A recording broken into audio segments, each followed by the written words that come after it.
പ്രശാന്തേട്ടാ, നാം ഉത്തർപ്രദേശിൽ കാണുന്നത് ഈ കല്ലെറിഞ്ഞിട്ട് വരുന്ന ക്രിമിനലുകൾ വീട്ടിൽ വരുമ്പോൾ വീട് കാണാനില്ല. അതാണ് ഇപ്പോൾ തുടർച്ചയായി അവിടെ സംഭവിച്ചുകൊണ്ടിരിക്കുന്നത്. ഈ ഇടയ്ക്ക് സംഭാലിൽ മസ്ജിദിന്റെ ഒരു സർവേ നടത്തിയിരുന്നല്ലോ. അപ്പൊ ആ സർവേയുമായി ബന്ധപ്പെട്ട് അന്ന് അനാവശ്യമായ പല സംഘർഷങ്ങളും ഉണ്ടാക്കിയിട്ടുണ്ട്. ഇപ്പോൾ അത്തരം സംഘർഷം ഉണ്ടാക്കിയവരുടെ വീടുകളെല്ലാം യോഗി സർക്കാർ ഇടിച്ചു നിരത്തുകയാണ്. ഇത് എന്തായാലും ഇതിലൂടെ പഴയ ഉത്തർപ്രദേശ് ആയി മാറ്റുവാൻ കഴിയുമോ? ക്രമസമാധാനമല്ല മികച്ച ഒരു ഉത്തർപ്രദേശായി വീണ്ടും നമുക്ക് അവിടെ കാണാൻ കഴിയുമോ? ഈ ഉത്തർപ്രദേശിൽ ക്രമസമാധാന നില ഇതേ രീതിയിൽ ഒരു പരിധി വരെയെങ്കിലും നമുക്ക് ചർച്ച ചെയ്യുന്ന രീതിയിലേക്ക് വന്നിട്ടുള്ള യോഗി വന്നതിന് ശേഷം പഴയ ക്രമസമാധാന നില എന്ന് പറഞ്ഞാൽ ഈ സ്ഥലത്ത് സംഭാൽ ഉരുത്തിരിഞ്ഞ വിഷയം മാറുമെന്നായിരിക്കും ശ്രീതി യോജിച്ചത്. ഉറപ്പായിട്ട് മാറുമെന്നോ അല്ലെങ്കിൽ മാറ്റുമെന്നുള്ള ദൃഢനിശ്ചയം അവിടുത്തെ ഭരണാധികാരികൾക്കുള്ളത് കൊണ്ടാണല്ലോ ആര് അവിടെ അഭ്യാസം കാണിക്കാൻ ചെന്നപ്പോഴും മാറിയിക്കാൻ പറഞ്ഞത്.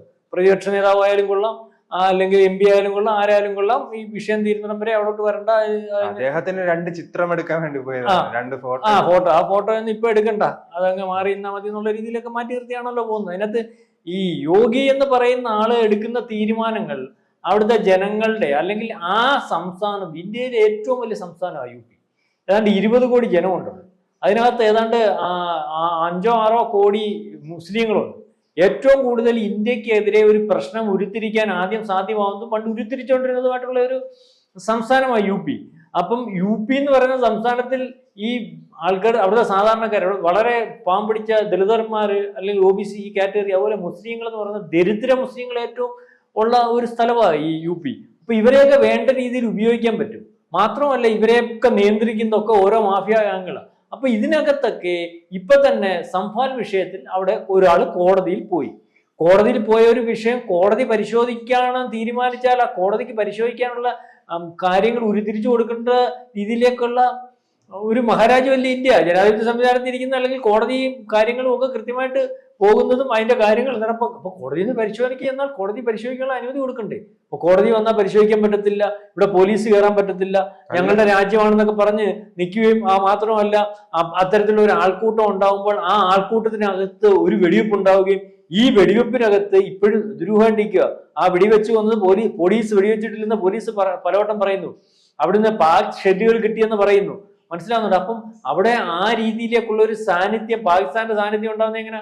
അങ്ങനെ ഉണ്ടെങ്കിൽ ആ സ്ഥലത്ത് പാകിസ്ഥാന്റെ സാന്നിധ്യം ഉണ്ടാകുമ്പോൾ എത്ര വലിപ്പത്തിൽ അവിടെ ആഭ്യന്തര വിഷയമുണ്ട്, അല്ലെങ്കിൽ സുരക്ഷാ വീഴ്ചയുണ്ട്. അപ്പൊ അത് ഒരുപക്ഷെ ഉണ്ടെന്ന് കണ്ടെത്തിയാൽ പോലും യോഗിക്കോ ഇന്ത്യക്കോ മഹാരാജ്യത്തിനോ അത് വെളിയിൽ മാധ്യമങ്ങൾക്ക് കൊടുക്കാൻ പറ്റുമോ? അത് നാണക്കേടല്ലേ, അല്ലെങ്കിൽ നമ്മുടെ സുരക്ഷാ വീഴ്ച കാണിക്കുന്നതല്ലേ? അപ്പൊ ഇതേ രീതിയിലേക്കൊരു സംവിധാനം അവിടെ ഉരുത്തിരിക്കുന്നതിനും, അല്ലെങ്കിൽ ഒരു പള്ളിയുടെ പറവിൽ അല്ലെങ്കിൽ മതത്തിന്റെ പറവിൽ ആൾക്കാരെ തെറ്റിദ്ധരിപ്പിച്ച് വേറെ ഒരു രാജ്യത്തിന്റെ അജണ്ട പാസ്സാക്കുന്നതിന് വേണ്ടി പള്ളിയും പരിസരവും ഉപയോഗിക്കുന്ന രീതിയിലേക്ക് വന്ന ഇപ്പൊ അവിടെ ഏറ്റവും അവസാനം അവിടെ വിഷയം ഉണ്ടായപ്പോഴാണല്ലോ സാധാരണ UP ഇപ്പം നടന്നുകൊണ്ടിരിക്കുന്ന സംഭവം എന്ന് പറഞ്ഞാൽ, നേരത്തെ ഈ അവിടെ ഗുണ്ടകളെ പിടിക്കുന്നു, ആ ഗുണ്ടകളെ പിടിച്ചു കഴിയുമ്പോൾ അവന്റെ ഇതുവരെയുള്ള കാര്യങ്ങളെ പറ്റി അന്വേഷിക്കുമ്പോൾ, ഇവന്റെ ചെയ്തികളെ പറ്റി അന്വേഷിക്കുമ്പോഴൊക്കെയാണ് അവിടെ കെട്ടിടം പണിഞ്ഞിട്ടുണ്ട്, ഇവിടെ കെട്ടിടം പണിഞ്ഞിട്ടുണ്ട്, ഇതെല്ലാം സർക്കാർ കെട്ടിടങ്ങളാണ്, ഇതിന് വാടക കൊടുക്കുന്നില്ല, കറണ്ട് ചാർജ് അല്ലെങ്കിൽ എടുത്തിട്ടുണ്ട്, അതിന് കറണ്ട് ചാർജ് കൊടുക്കുന്നില്ല, ഗുണ്ടാ സ്റ്റൈലിൽ പൊക്കോണ്ടിരിക്കുകയാണ്, ഇതുകൊണ്ട് വരുമാനം ഉണ്ടാകും. അങ്ങനത്തെ കെട്ടിടങ്ങളായി യോഗിയെല്ലാം പൊടിച്ച് കളഞ്ഞുകൊണ്ടിരുന്നേ. അതിനകത്ത് അവിടുന്ന് ഒരു കെട്ടിടം പൊളിച്ചതിനും ഒരു UP ഒരാൾ പോലും ഈ പറഞ്ഞ കെട്ടിടം പൊളിക്കുന്ന വിഷയമായിട്ട് ബന്ധപ്പെട്ട് കോടതിയിൽ പോയിട്ടില്ല. ഡൽഹിയിൽ കോർപ്പറേഷനകത്ത് കെട്ടിടം പൊളിച്ചതിനകത്ത് പ്രശ്നമുണ്ടെന്ന് പറഞ്ഞിട്ട് അവിടുത്തെ ഒരു മുസ്ലിം സംഘടന കൊടുത്ത കേസ് വിധി വന്നപ്പോഴേ അത് ഡൽഹിയിലെ UPക്കെതിരെയുള്ള വിധിയാന്ന് പറഞ്ഞാൽ ഇവിടെ ചില മാധ്യമങ്ങൾ എടുത്തു വെച്ച് ആഘോഷിച്ചു, കേരളത്തിലെ മാധ്യമങ്ങൾ എടുത്തു വെച്ച് ആഘോഷിച്ചു. UPയിൽ ഇനിയും ബുൾഡോസർ ഓടിക്കുന്നതിന് വേണ്ടി യോഗിക്ക് സാധ്യതയില്ലെന്ന് പറഞ്ഞുകൊണ്ട്. യഥാർത്ഥത്തിൽ അങ്ങനെയല്ല ആ റിപ്പോർട്ട് വന്നത്.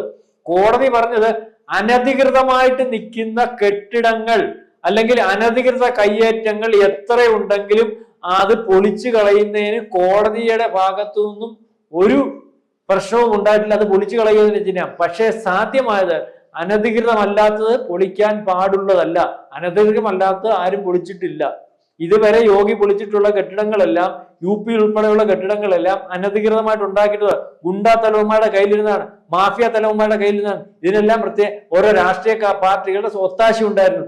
ഈ കെട്ടിടങ്ങൾ പൊളിച്ചു കളയുന്ന ഒരു അവസ്ഥയിലേക്ക് കാര്യങ്ങൾ പോയി. ഇതെല്ലാം ജാതിയുടെയും മതത്തിന്റെയും പേര് പറഞ്ഞ് ഓരോരുത്തർ ആ പേരിൽ അവരുടെ വരുതിയിൽ വെച്ചിരുന്ന സംഭവങ്ങളാണ്. ഇത് തന്നെയാണ് സംഭാൽ ഇപ്പൊ സംഭവിക്കുന്നത്.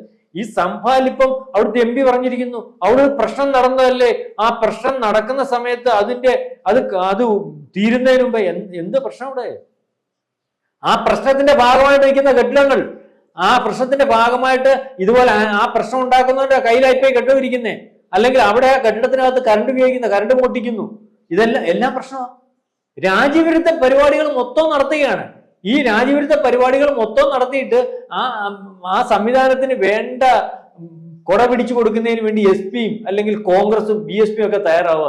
എന്നിട്ട് ഇത് രാജ്യവിരുദ്ധ ശക്തികളെ കണ്ടെത്തുകയും അതിന് താല്പര്യത്തിൽ നിൽക്കുന്നവരെ കണ്ടെത്തുകയും അവരുടെ കയ്യേറ്റങ്ങൾ കണ്ടെത്തുകയും ഒക്കെ ചെയ്യുമ്പോൾ വ്യാജ പ്രചരണം നടത്തുന്നതിന് വേണ്ടി മാധ്യമങ്ങളെ ഉപയോഗിക്കുകയാണ്. OBC വിഭാഗം അദ്ദേഹത്തിന്റെ കൂടെ അവിടുത്തെ ഏതാണ്ട് 100-ൽ 87% സർവേ നോക്കുമ്പോൾ മുഖ്യമന്ത്രി യോഗിയുടെ ഭാഗം ആൾക്കാർ. കാരണം സാധാരണക്കാരന് പണിയെടുക്കാൻ പറ്റുന്നുണ്ട്, സാധാരണക്കാരന്റെ വീട്ടിൽ കുഞ്ഞുങ്ങൾക്ക് കിടന്നുറങ്ങാൻ പറ്റുന്നുണ്ട്, പെൺകുട്ടികൾക്ക് സുരക്ഷിതമായിട്ട് ജീവിക്കാൻ പറ്റുന്നുണ്ട്. ഈ സംവിധാനത്തിലേക്കാണ് പോകുന്നത് ഗുണ്ടാരാജ്. ആ ഗുണ്ടാരാജിൻ പ്രൊമോഷൻ കൊടുക്കുന്ന SP-യും BSPക്കും കാര്യങ്ങൾ നടത്തിക്കൊണ്ട് പോകാൻ നോക്കുന്നില്ല. ഗുണ്ടകളെ വെച്ച് ഓരോ പ്രദേശങ്ങൾ ഭരിപ്പിക്കുകയാണ്. അവിടെ നിന്ന് അച്ചാരം പിടിക്കുകയാണ്. ആ അച്ചാരത്തിന്റെ ഭാഗം രാഷ്ട്രീയ പാർട്ടികൾ കൈപ്പറ്റുകയാണ്. എന്നിട്ട് ആ ഭാഗത്തുള്ള ആൾക്കാരെ നിയന്ത്രിക്കുന്നതിന് വേണ്ടി ഗുണ്ടകളെ ഉപയോഗിക്കുകയാണ്, മാഫിയകളെ ഉപയോഗിക്കുകയാണ്. ഇത്തരത്തിൽ രാഷ്ട്രീയ പ്രവർത്തനം നടത്തിക്കൊണ്ട് പോയിക്കൊണ്ടിരുന്നവരുടെ പോക്കിന് വിഘ്നമായി.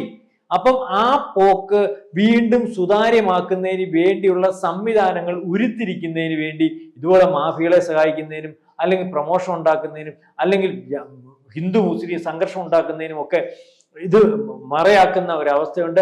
ആ രീതിയിലേക്കുള്ള കാര്യങ്ങൾ ഏതർത്ഥത്തിൽ വന്നാലും നടത്തിയെടുക്കുന്നതിനോ അല്ലെങ്കിൽ നടത്തിക്കൊണ്ട് പോകുന്നതിനോ ഇപ്പം യോഗിയുടെ ഗവൺമെന്റ് അനുവദിച്ചു പോകുന്ന ഒരവസ്ഥയല്ല. ഇതേ രീതിയിൽ ഈ മാഫിയകളെയും അല്ലെങ്കിൽ സംവിധാനങ്ങളെയും ഒക്കെ സഹായിക്കുന്ന രീതിയിലേക്ക് ഒരുപക്ഷെ BJPക്കകത്ത് നിന്ന് ചില കക്ഷികളുടെ സഹായവും അതിന്റെ ഭാഗമായിട്ട് ഉണ്ടായിരുന്നതിന്റെ ഭാഗമായിട്ടാണ് കഴിഞ്ഞ ലോക്സഭാ തിരഞ്ഞെടുപ്പിൽ അവിടെ BJPക്കകത്ത് പറ്റിയ ഒരു പരാജയം.